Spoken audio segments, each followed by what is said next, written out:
Hello, ladies and gentlemen. So I was looking at some articles, and I look at multiple articles and read them, but this one was pretty interesting. It says that the U.S.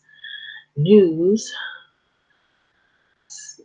has an article saying that the last slave ship from Africa ID'd on Alabama's coast, officials say. So the Gulf schooner Clotilda was scuttled the year before the Civil War to hide evidence of its illegal trip and hasn't been seen since. And so there's more on this. So I know you see my title because there is a title that says Wreck of Last Slave Ship from Africa Located Off Alabama Coast. And this shows, I think, maybe a video along with it, possibly. Um, so let me read this one as well. So this one actually has somebody that is vouching for that. So, U.S. Department of Agriculture National Archives.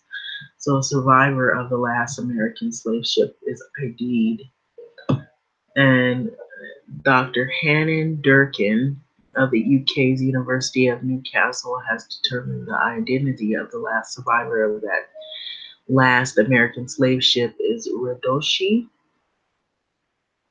Given the name, Sally Smith was kidnapped from West Africa at the age of 12 after spending 5 years as a slave, died in Alabama in 1937 at the age of 89 or 90 years of age. Previously, the last survivor of the transatlantic slave trade was thought to be Ola Coslo, Casola. So, correct me if I'm wrong. So, given the slave name, you can see it's basically saying everything I'm saying, but also known as Cujo Lewis, who died in 1935. So, here she is here. Okay, so researchers have located the remains of the last known slave ship to have brought slaves to the U.S. from West Africa, Alabama, historical officials announced. Okay, all right. Okay, panning down.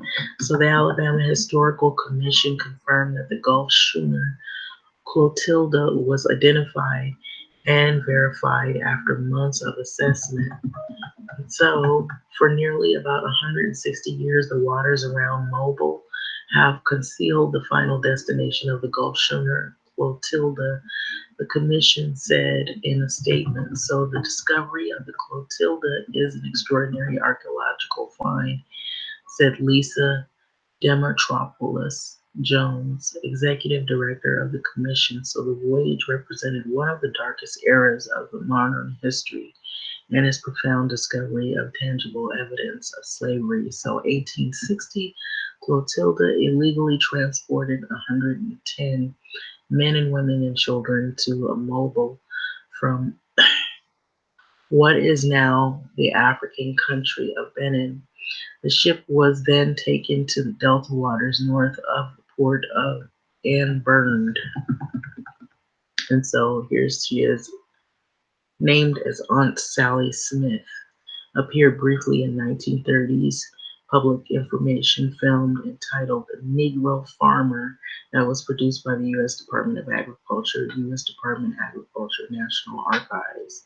And so the dimension of the construction of the wreck matched those of the Clotilda. The commission said, as do building materials, including locally sourced lumber and metal pieces made from pig iron.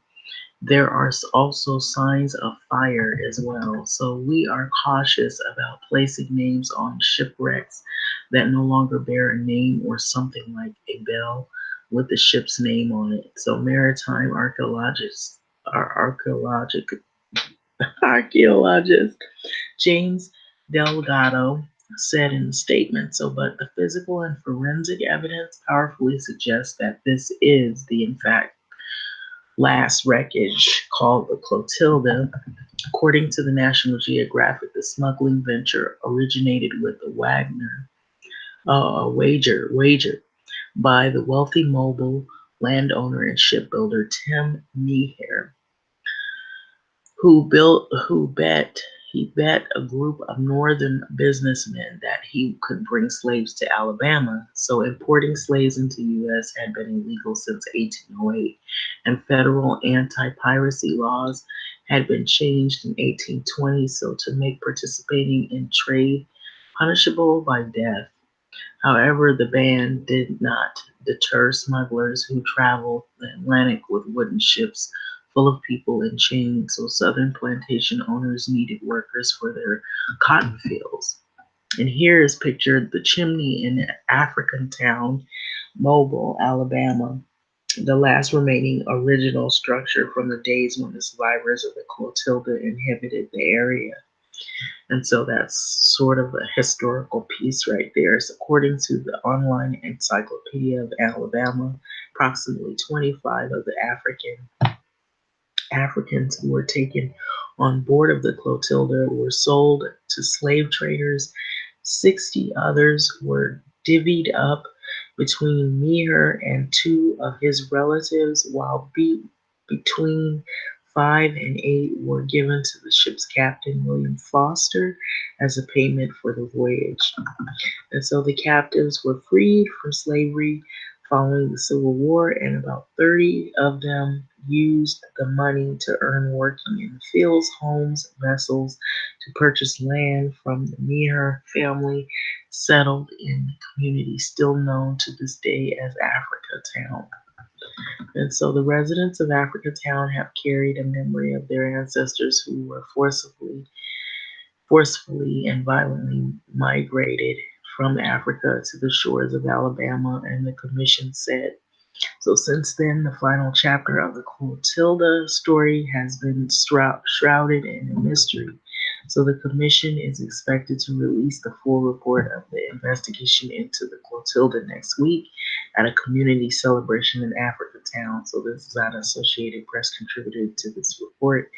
And so the other articles that accompany it's this was Fox, but this also is out of NBC News and it's out of U.S. News and World Report. So officials last slave ships from Africa ID'd on the Alabama coast. The last slave ship from Africa ID'd on the Alabama coast, officials say. So here it looks like they picture you can actually, I don't know if you can actually see it. That's why I was looking at this article to see if it showed any pictures of that at all. But maybe this is part of it. I don't know.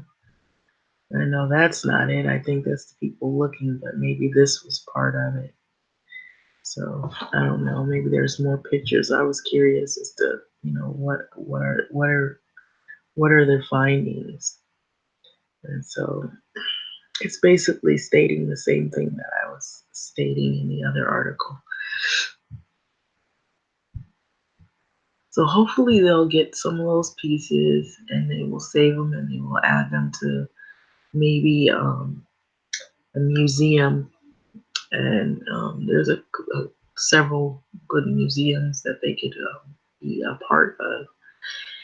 So do you question this? Do you think this is real? If it is, do you think they should save some of the pieces and try to put them in a museum so that most people can view it? Could we see a clearer picture of that? With that being said, I'm going to let this video go. Like, comment, subscribe, and thank you for listening.